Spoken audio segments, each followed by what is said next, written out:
Hello, lifers, and welcome into the living room for another episode, a special episode of Because Life Can Be a Niche podcast. We are celebrating 1 year, finally getting to our 1 year celebration. Just thank you guys so much for the support, for liking and sharing and sending and retweeting and commenting. It really means a lot. If you hit that subscribe button, it definitely means a lot. This episode has been a year in the making, and I am beyond excited, but also just, I don't know, ready to just kind of just look at how things have come full circle and how much I have learned and am still learning as we go along. So today's episode is actually going to be things I wish I knew before I started the podcast, or I wish I had done when I started the podcast. And I'm still a newbie in this. So you guys, what I'm sharing is pretty much for those who are maybe thinking about a podcast, thinking about starting one, and you're just not sure which direction to go, or if you want to even do it. Just a few things that I have picked up along the way that I'd love to just talk about today and really get into it. You guys know how we always do it. We started the first episode with the tea, Earl Grey Creme. I think it's a Teavana tea, and still one of my favorites. And it just seems most appropriate that we have that tea today. So this is, for those of you who are listening and not watching, I'm holding my cup, that Because Life Can Be a Niche cup. This is not a teacup, but this is my cup, and I love it. And just to commemorate a full year, just doing the same tea that we did a year ago, with starting the episode off. And you guys know how to follow, get at me at Katie Bryant Writes on social media, on all the channels. And of course, be sure to subscribe if you're watching this. Hit the notification button too, so when we drop something new. We've got a lot of new things in the works and a lot planned for the next season of the Life Can Be a Niche podcast. So just be on the lookout for that and support us and tell everybody about us. But man, what I have learned, first of all, I don't know if I ever shared that I didn't really think podcasting was my thing. So I initially, I was writing children's books and writing poetry and songs, lyrics to songs, all kinds of things, anything that involves writing or creating. I was into doing that. And especially, I really just immersed myself into the children's book game. I was a member of a local book club, a book society, where we critiqued each other. So it was a children's book critique group, and have lifelong friends out of that. Many of them are published. And then, God put it on my heart to write a play.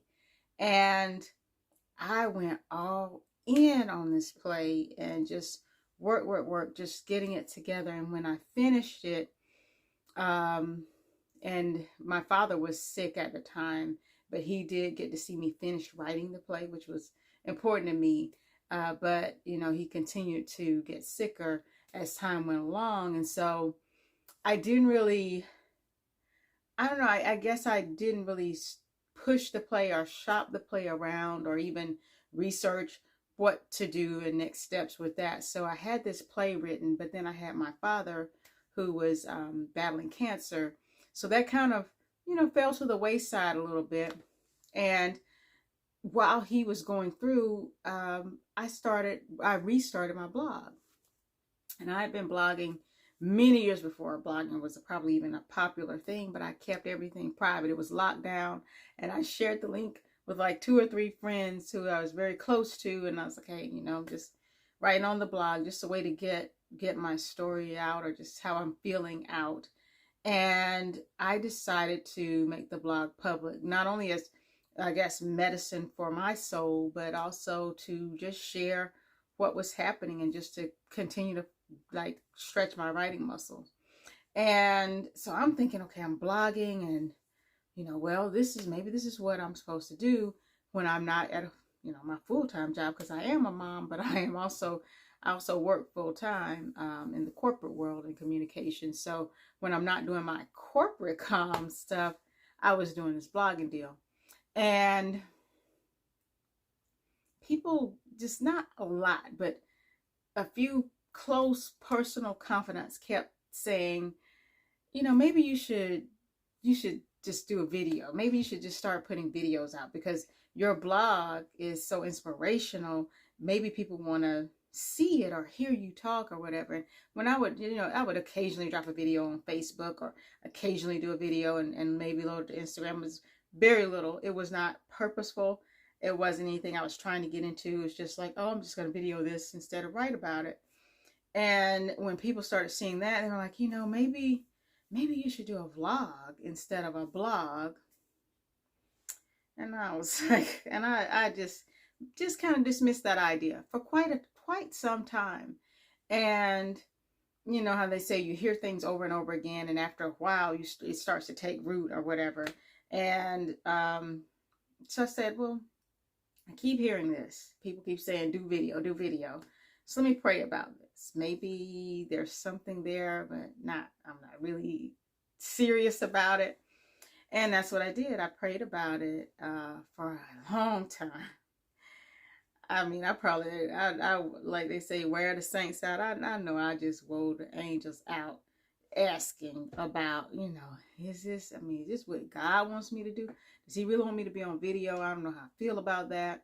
I mean, I majored in broadcast news, so I actually got a degree to be on TV, and then ended up not being on TV. So I'm thinking, I don't know if this is the space for me. And I just kept getting confirmation after confirmation. And then finally it was very clear that this was the direction to go.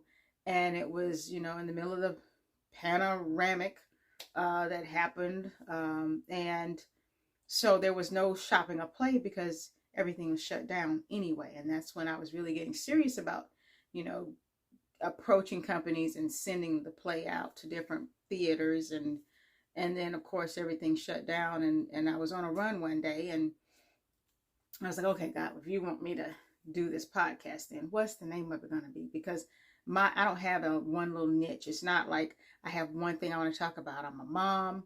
I love to cook. I love to travel. I love Disney World. I love tea.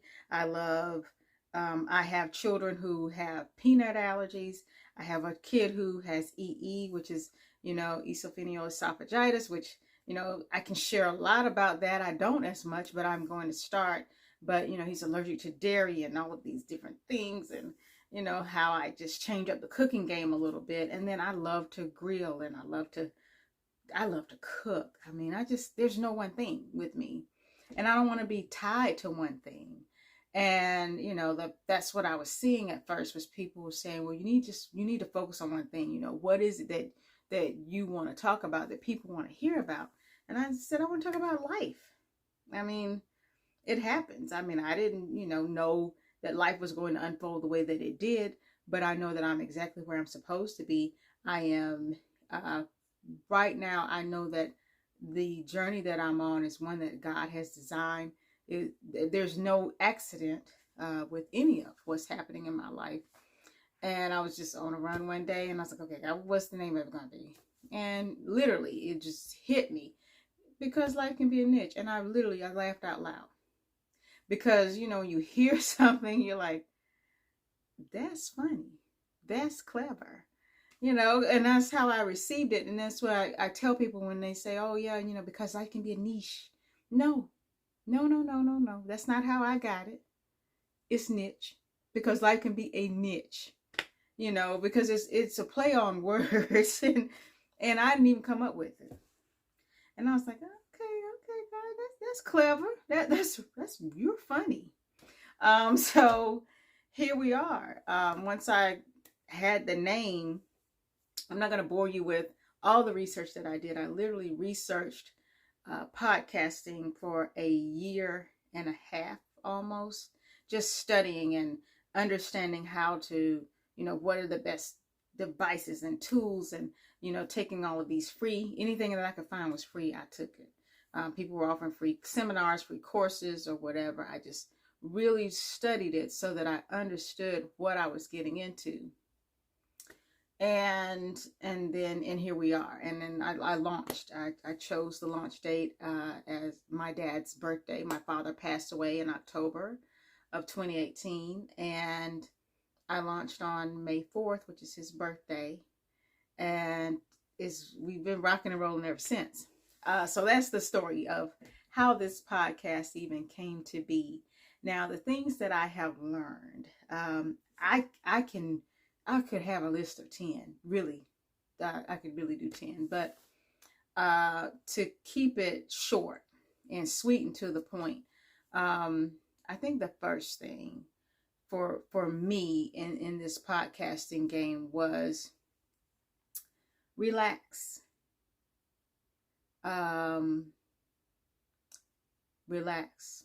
I mean, I know you hear all the time, be consistent, be authentic, be yourself or whatever. But I would say before you can even do those things, you need to chill out and relax. And I was not relaxed in the beginning. It was a full on production. And I don't know why I felt like it had to be that way, because I feel like I know I had good content, because I entered everything. Really, I was like, okay, what should I talk about, Lord? I really was like entering into it thoughtfully. Every episode was thoughtfully done. There was nothing that was like half-baked, but I did all this research as if I was, running a talk show. And, I launched May 4th, 2020. So, there were no guests, which I never intended for the platform to be guest-based.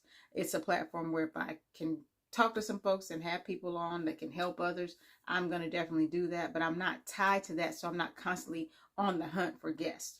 I mean, we just talk about life, and we talk about what we talk about.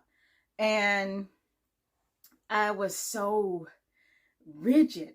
It was almost like I was doing the news, and almost like, I mean, if you go back, bless you if you do, but if you go back and watch like the first few episodes, not great content. I talked about grief. I did a series on grief. I did a special on, Dear America, Here I Cry, with just Black moms, sharing their letters about what we witnessed with George Floyd and Ahmaud Arbery and then Breonna Taylor. It was just so many things, and so I have heavy episodes, but I was so stiff. Just I look at it and I'm like, man, relax, girl. Just I had notes and note cards, and I had everything all lined up, and it was work. It wasn't, and podcasting is work. Don't get me wrong. Anytime you're creating content, it's going to be work. But this was the labor. Like, I mean, I was just doing the most in terms of studying things and then trying to memorize segments of what I was going to say and writing everything out. I was literally writing everything. And then, of course, you write it because it helps you to remember. And then you try to just go speak on it, which I was speaking off of what I had written. But now, I mean, I have no notes. I'm just sitting here in a chair. Really, I'm just sitting here in a chair, feet up. I'm chilling. And I wish I had done it that way from the beginning, because I think a lot of that good content may not have fallen on deaf ears, or maybe it would have pulled in more subscribers or more people to really hear what we had to say, instead of getting probably this rigid, stiff report out kind of thing. So I would say relax. A podcast should be a conversation and fun. And I have a really strong support system. of people who are honest with me. And my cousin is one of them. And literally, like every episode, she's like, "Oh, that was so good. Just relax. I need you to be more you. Where's you? Bring more of you out." And just hearing that, she's like, okay, great content. Where's your personality? The reason people told you they wanted you to do video is because they liked your personality when you did do video. So why is this not transferring over? And that took a lot, I think, to get to that point, because I thought what I was delivering to people was what they would want. Like, where I read this, or where I researched, or where this was found, or where you can find this and all this stuff. And really, no, that's not the audience. That's not my audience. And so, you have to change it up. So I would say the second thing to definitely that I learned is to not be afraid to change it up. When you see that different aspects aren't working, or they're not transferring over the way you imagine in your mind, so you have to rethink, okay, well, let's do this a different way. There's more than one way to do this. Then definitely just don't be afraid to just let go of what you thought it should be, and then embrace what your analytics and your insights are telling you, what your tribe, your circle of people are telling you, and just switch it up. That's the beauty of this medium in social media is, people tell you to be consistent, and you can still be consistent, but you don't have to stay with something that's not working. And that's what I did. I just go back, check the episodes, because I started off sitting at my dining room table, and I have these curtains behind me, and like my window in my backyard, and I thought, oh, it's going to be so pretty because the trees and everything in my backyard are beautiful, and it'll be nice to, see that behind me as scenery.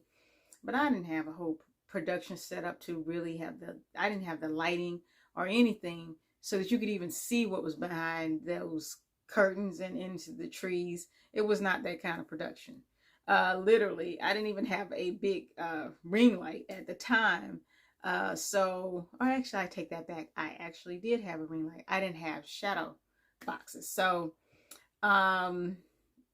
that part, just sitting there now, looking back, and it's just like I'm sitting in this chair and I'm sitting at the table, and it's more comfortable here. I'm upstairs in my office.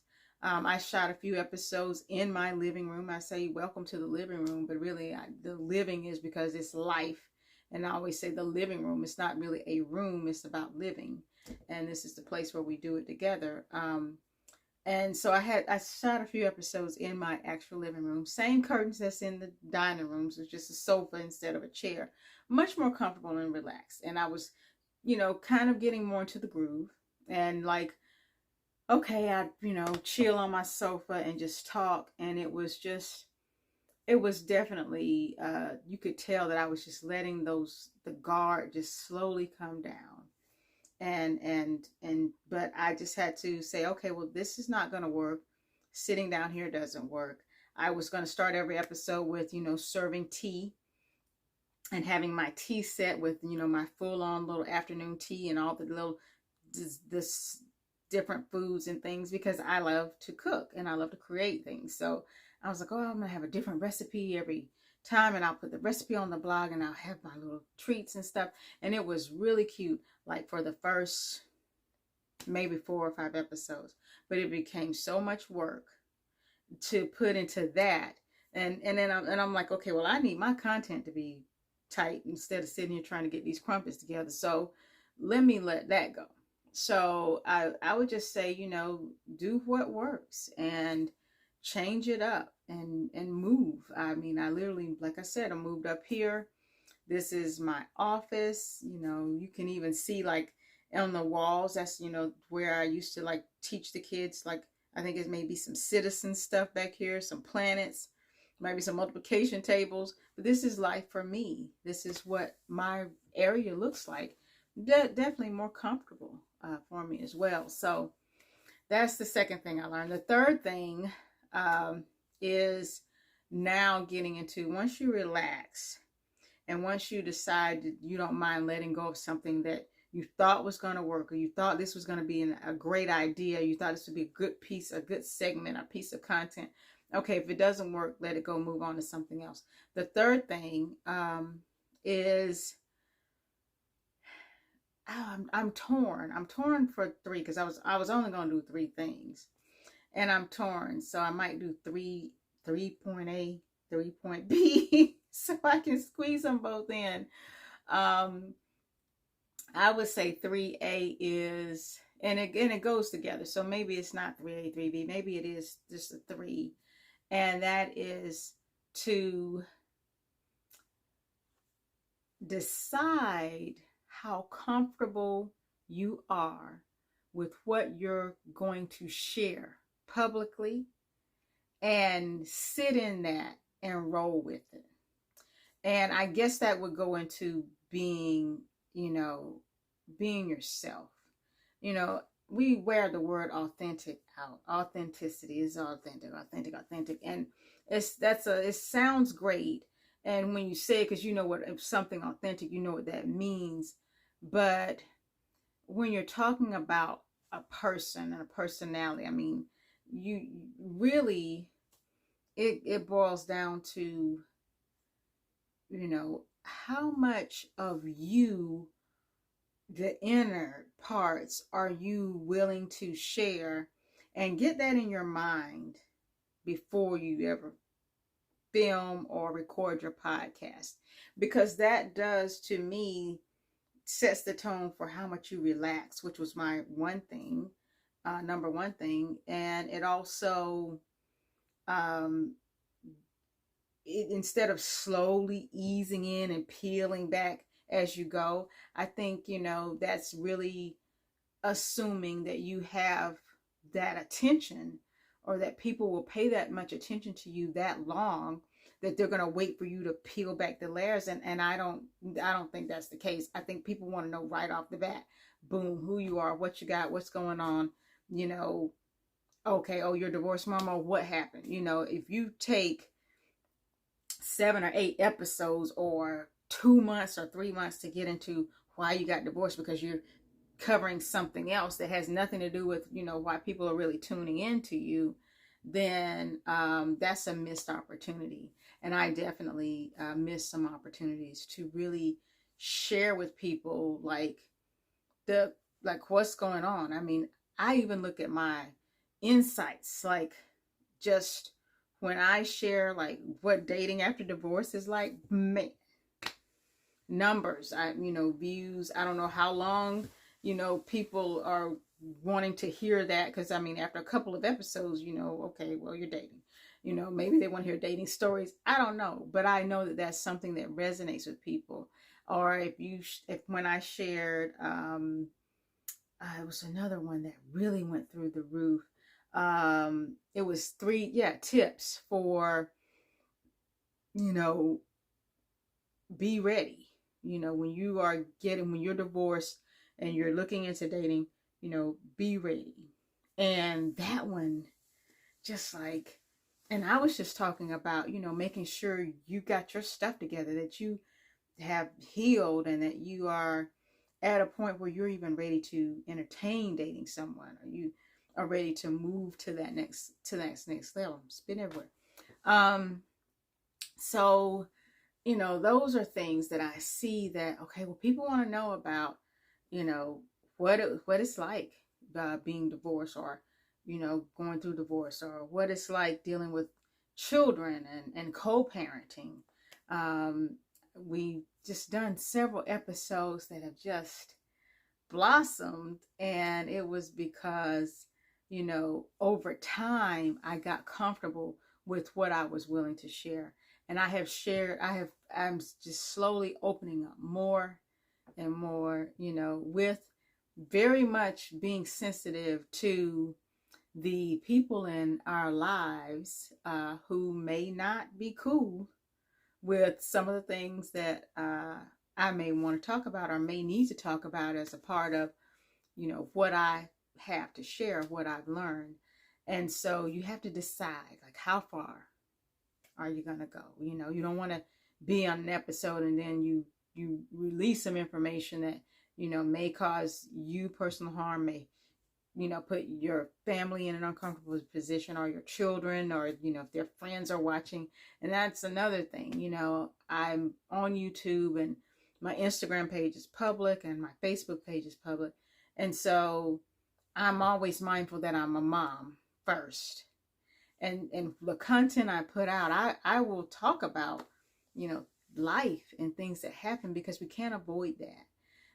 But definitely, just I'm mindful of, well, how much of this will I share? Or if this is something that they don't know,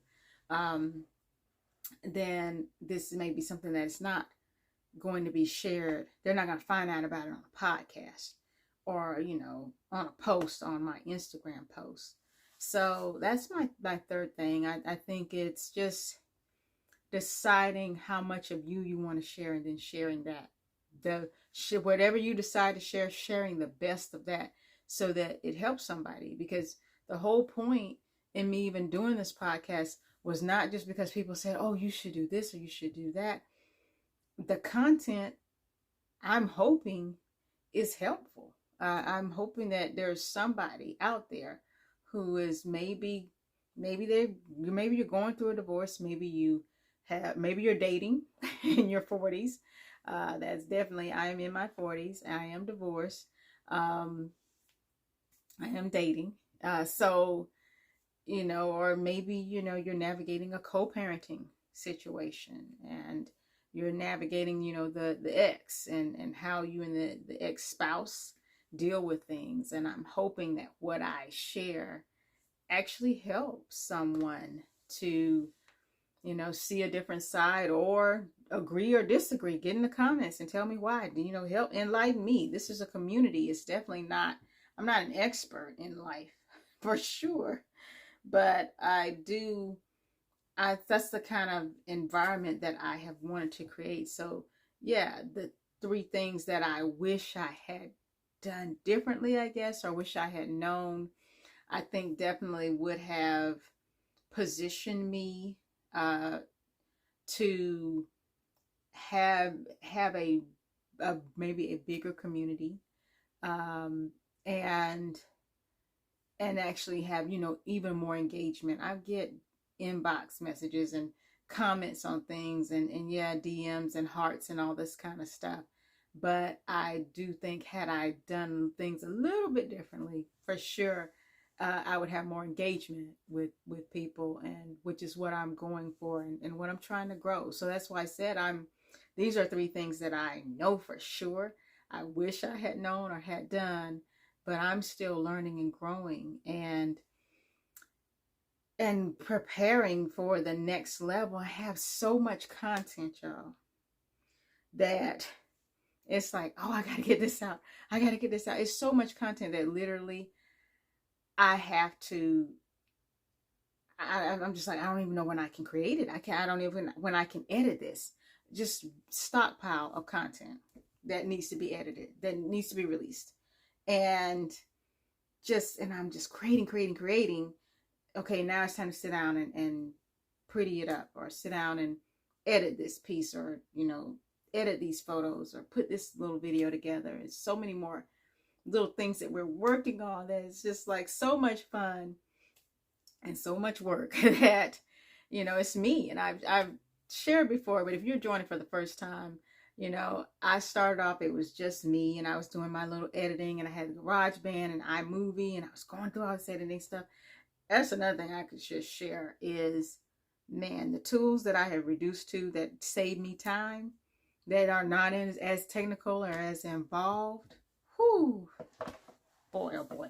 And my children are part of the crew. They're not as much anymore, because I've gotten to a point where I've got this setting, and it's more intimate, and it's, me literally just setting my camera up, getting my lights set up, and then boom, we're rolling. And but when I was doing all that other stuff, my sons would set up the camera, and the other one would set up the audio and the mic and the recording part of that. So it was a family affair for sure, and they enjoy it, and they still do. It's just that some things they help me with, especially social media involvement.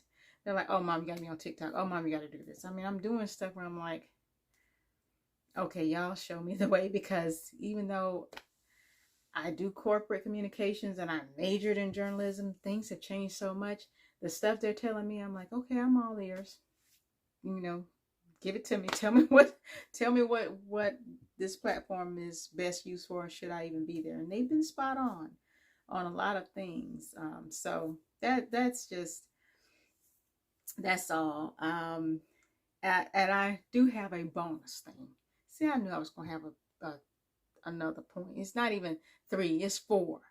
And I either like 3 or 5. I don't like you either do top 3 points, you do 5 things, but 4 is just even and just weird. But I would say invest in yourself and invest in your business, because if you are doing a podcast, if you're writing or you're doing a blog or whatever it is that you're doing, you're just doing TikTok all day, invest in that with classes or seminars or anything where people who've done it before can give you, if you feel like you understand, you research and you know what you're doing, if nothing else, they can give you encouragement and get the lessons learned, because they've done this, they've made the mistakes, and now they're sharing with you.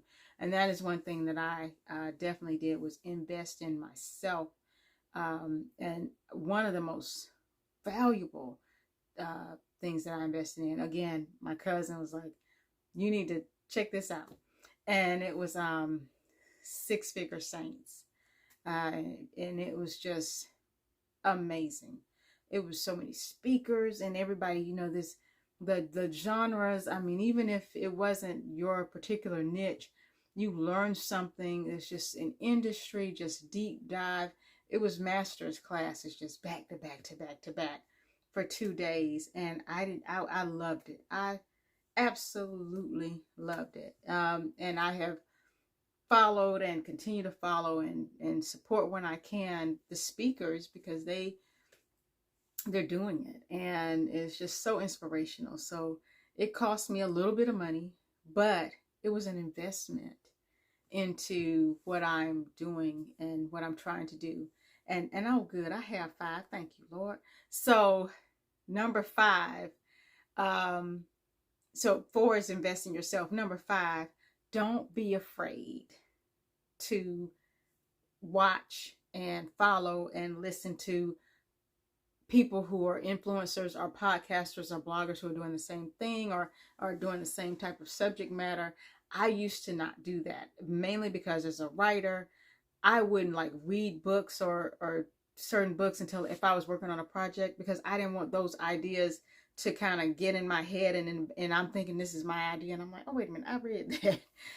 So I was very careful about not watching other podcasts and not getting into this and just studying how to put it together, but not getting into, following those who were doing the things similar to what I was doing, because I didn't want it to come off as if, because you will, sometimes get imposter syndrome where you're just looking at their stuff and like, oh, I can do that, or I can do that. And I wanted to not be that way.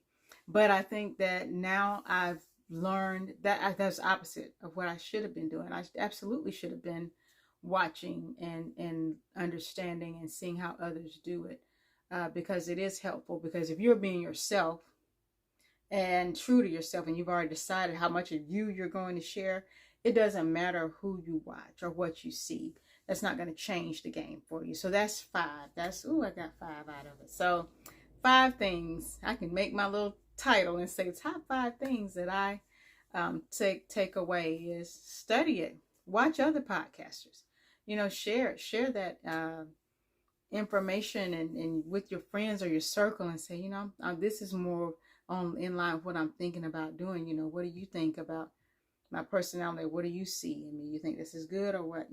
Whatever. But don't be afraid to watch and learn from those who are doing it and doing it well and paying attention to it. That's it, y'all. That's my 5 things, the year anniversary, I just really wanted to drop what I have learned and hear from you. You know, what have you learned? I have so many more, but it's like, maybe we'll just talk about it over some posts or something like that. I'll just post all the other things that I've learned along the way.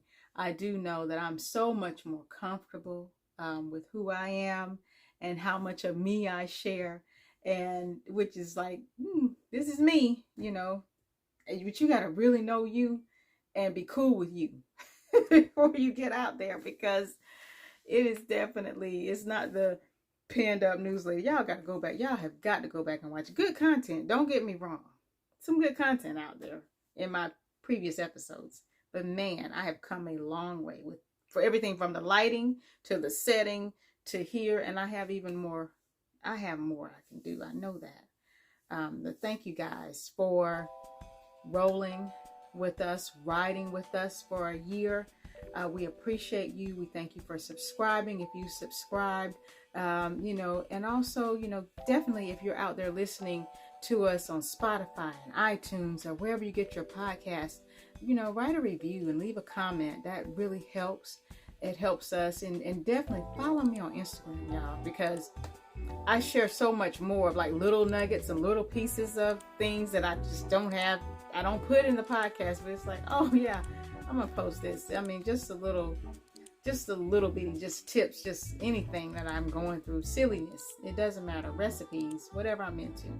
And that's at Katie Bryant Wright. So y'all come on over to the Instagram channel and get into life with me over there. Again, I thank you. Grateful for you. And as always, be good to yourselves. Be even better to each other. And I will see you when I see you. 1 year, baby, 1 year. And many more to go.